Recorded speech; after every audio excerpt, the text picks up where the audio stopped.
Thank you, Mr. Speaker. I rise in support of H.R. 5424, the Investment Advisors Modernization Act of 2016. I represent a rural district in Virginia, Virginia's 5th district, which stretches from Fauquier County to the North Carolina border. As I travel through my district during August, much as I have done throughout my time in Congress, I continue to hear hardworking Americans express concern about the current state of our economy and the economic uncertainty facing their children and grandchildren.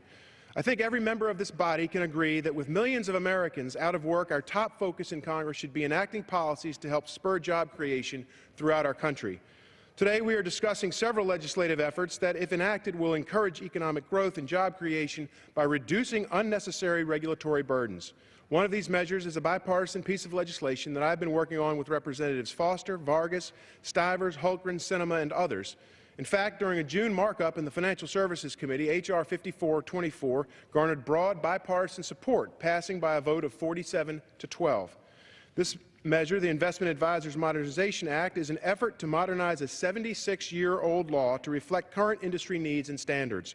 The legislation directs the SEC to update rules that clarify provisions within the Investment Advisors Act. Specifically, the legislation modernizes the outdated portions of the Investment Advisors Act, such as assignment definition. It removes duplicative requirements such as the notification to clients for any change in membership of a partnership.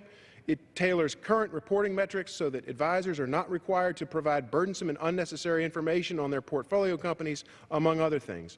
Most important, it streamlines the regulatory scheme while giving the SEC sufficient discretion to craft these rules to ensure investor protection. To be clear, this bill would in no way compromise investor protection, nor would it hinder the SEC's ability to pursue enforcement actions. In our district, the investment of private capital is responsible for thousands of jobs. These critical investments allow our small businesses to innovate, expand their operations, and create jobs that our communities need.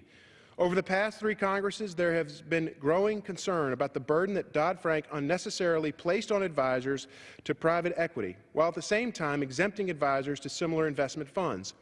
Over recent years, many of us have worked together in a bipartisan effort to eliminate the registration required by Dodd-Frank, but this bill does not do that and would not change the registration requirement that Dodd-Frank mandated. It simply updates the Investment Advisors Act.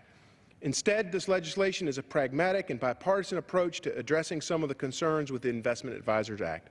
No matter your views on Dodd-Frank, the Investment Advisors Modernization Act represents the view that Congress should continually look for bipartisan, common-sense solutions to update and streamline its laws in order to encourage economic growth and job creation.